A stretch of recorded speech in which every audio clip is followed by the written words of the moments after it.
What's going on YouTube? C-Dog Fades here from All City Cuts. Today we're back with another haircut tutorial, POV style of course.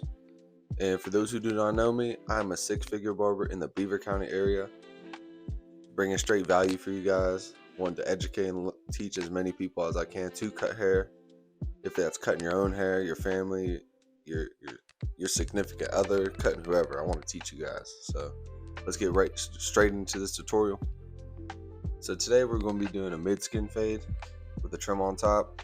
My client right here comes every 2 weeks, so I didn't have to debulk anything, so we're going straight with the trimmers, sitting in our initial guideline.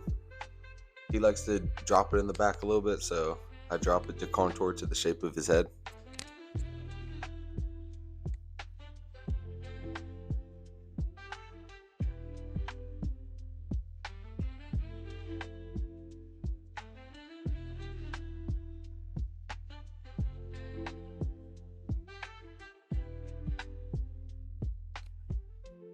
Then right after we set it in our guideline, make sure it's even all across the head. We're going to be using our full shaver right under that.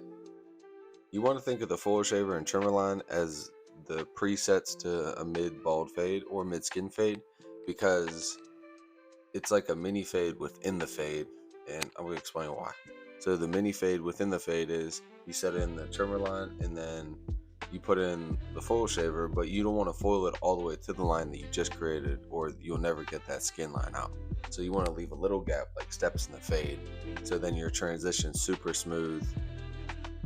But this steps right here matter a lot, because the bottom of the fade is where all the details at, and whereas everyone's eyes is going to go first. So you want to make sure that this part of the fade is the most detailed, it's the most critical part of the fade. You just want to make sure this one's right. All right, now we're going to use our clipper. We're going to go 0 guard closed, and then we're going to open it up. This keeps the bottom of his fade lower. He likes to have a really low fade on this. So to keep your fade more low and condensed, you don't want to stretch out the bottom of your fade. You want to keep that condensed and then stretch out the guards above that, because it'll keep the dark stretched longer. As you can see, we're going to open with it. This is just clearing our panel, making it bigger. So then when we go with the blade open at the bottom, it doesn't move the baldness up that much.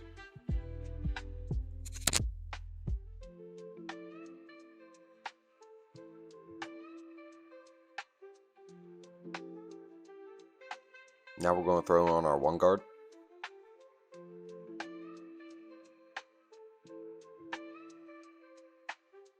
Now we're throwing on our 1 guard. So at this point in the fade, right now, we set up the bottom of our fade, and now we're just focused on the top of the fade, connected into the top.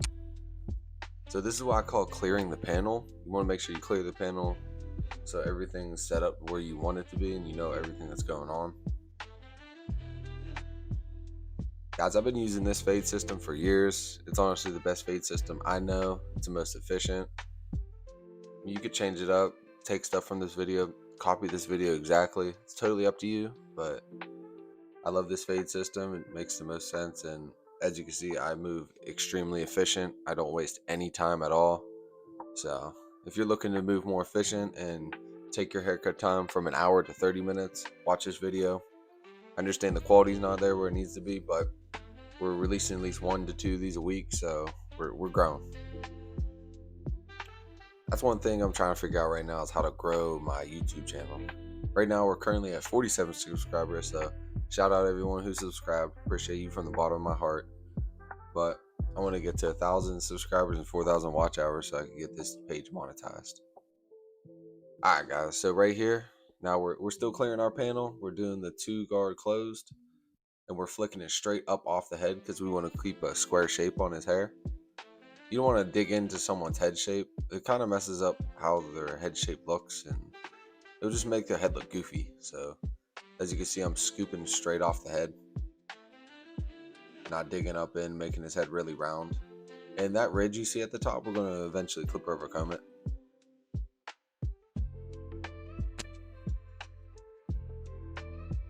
Alright guys, so now we're getting to the lineup. I also call this putting the haircut in a picture frame.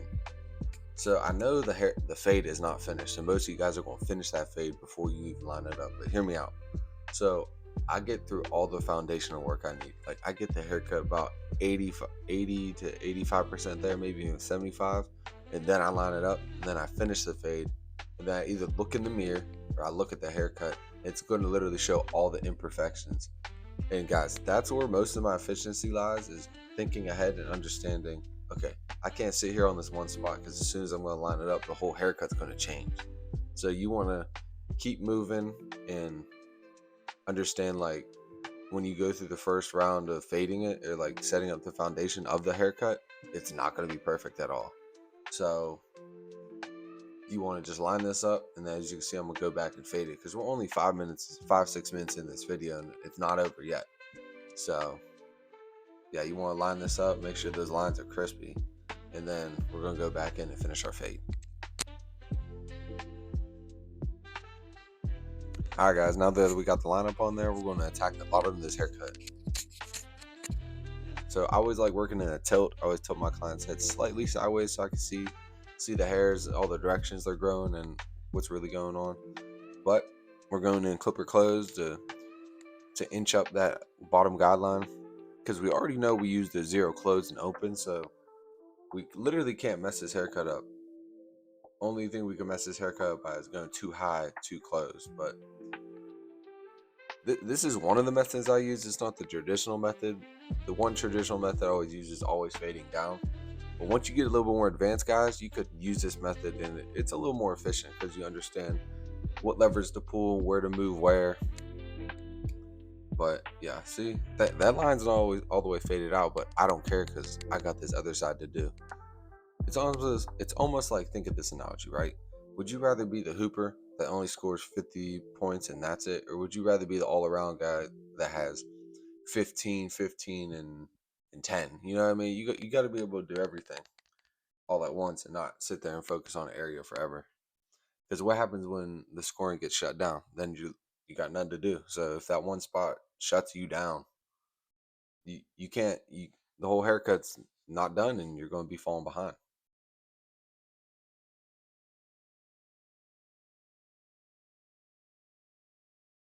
Be able to just fading this bottom line out. As you can see, I closed in, or I went open to close again, back to my normal stuff. Now we're going on this back side, doing the same thing.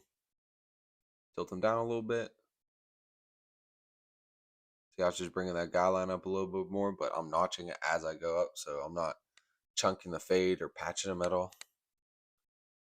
You guys will notice this through cutting hair. A lot of people's hair in the back is way denser and thicker, so you're gonna want to like bring that. It's gonna be weird, like bring it higher, because it's gonna like match the fade on the sides. I don't know why the hair is always dense on the back of the head, but most of my clients are like that. Like you'll do on the front side of the head, you'll do a one and then a one on the back, but the back will look like a 2.5, and the front will look like a one closed. It's weird, but once you get better at cutting people's hair and cutting them more consistent, you'll understand how to make their whole haircut look flawless. And that's the goal for us barbers, is to make every haircut, no matter the inconsistency on the head, to make it look consistent. But some exciting news for me, guys, is I'm having my baby in less than in 10 days or less. So it's crunch time now. So I'm nervous again, even though I already have a daughter. I have my son on the way. So I don't, I'm just really nervous to restart again. I ain't gonna lie. So it's gonna be fun. We're gonna take a week off work and hopefully bang out in the time more haircut tutorials and just be there for my family and make sure they're all good. Make sure my wife's good, because we're gonna have to play man now, not zone, on one kid. So it's gonna suck. But also got some other exciting news that I got happening in the background, but you guys are gonna know in about a month. So don't worry, just stay tuned. We're gonna tell everyone once it's all built up. But yeah, guys, leave in the comments if you like these kind of videos. I don't know if people like the haircut tutorial, like POVs better, the straight just camera on tripod and me talk over it. I don't mind filming either, but just leave me a comment and let me know, because I want to know what my audience wants. Because once I know what my audience wants, I'll just give you guys the type of content you want to see. But yeah, if you're liking this, please like, comment, subscribe. We've been growing this channel. I forget when we started, but it was only a couple months that I've been posting on here. We're already at 47 subscribers. So, like I said before, I appreciate y'all and being a part of this journey of this new YouTube channel. It's going to step into something bigger. Yeah, I want to educate and get involved more in the industry. So this is my step into doing that. So yeah, I appreciate y'all. Thank you. But in this part of the haircut, we did a one guard. We put the one guard back on, or the zero guard. We put the zero guard back on and refined the bottom of that fade. But now we're clipper overcombing. So always less is more in clipper overcombing. You want to dig in and wedge out. So see how I go in and then pull it out. So, and I definitely recommend getting a white comb. If you get a white comb, it helps cutting darker hair. And then you could also have a dark comb for blonde hair. I used to think it was stupid to have multiple different color combs, but you want to have a lot of stuff in your arsenal, so you, in case one falls or something happens, you have like backups. But I always use this white comb on everybody. I like it. You can see exactly all the hair coming out. Guys, your tools definitely matter. I used to think they didn't matter. I used to have all kind of janky tools when I started. I was cheap. Just get the best tools. If you want to do this full time, just get the best tools, because you're going to be using them all day, every day. It's going to make you more efficient at the end of the day.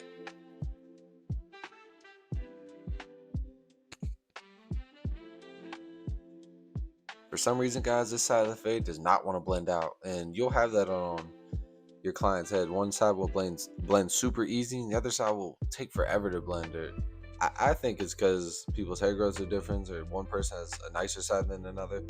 But it's probably because of like the way people sleep too. If you sleep on one side compared to the other, it just makes the hair different. But we're gonna get back to that side in a little bit. Now we're fully saturating the hair, and we're gonna trim the top. You want to make sure the hair is fully saturated so you can grip it evenly, and you're not going to make it uneven by cutting wet and dry hair, because when you cut wet hair, it stretches a little bit because it's heavier, and then when it dries, it shrinks. Now that the hair is becoming fully saturated, I have a system on top that I use and my clients are happy with. It might not be right, but it's a system that works for me. There's no wrong hair to get to the end of the haircut as long as the haircut's done. But I do 3 sections going across, and then I cross check it going backwards, and then I grab the crown. So here's my first section. I grab it, and we're just cutting a little bit of a 1/4 inch off. I know most barbers would say this doesn't matter, but I do whatever to make my clients happy. I think it matters. Less is more, and less goes a long way. So I grab it in the middle, then I go right, and then I grab that same section on the left side and cut it. And then also, see that little ledge on the left, I grab 2 left sides, and then I'm stepping it into the back, since we already got this back section. And then guys, guess what? We don't have to worry about the back. And you want to make sure you pull every hair off the back of the head, or off the head in general, and pull it up and out, because you see that on the side. You want to get that so it doesn't look like a bowl cut. I know we clipper over combed it, but this is like the little fine details that really matter in a haircut. And then we're doing the same exact thing, except we're just going middle, right, left.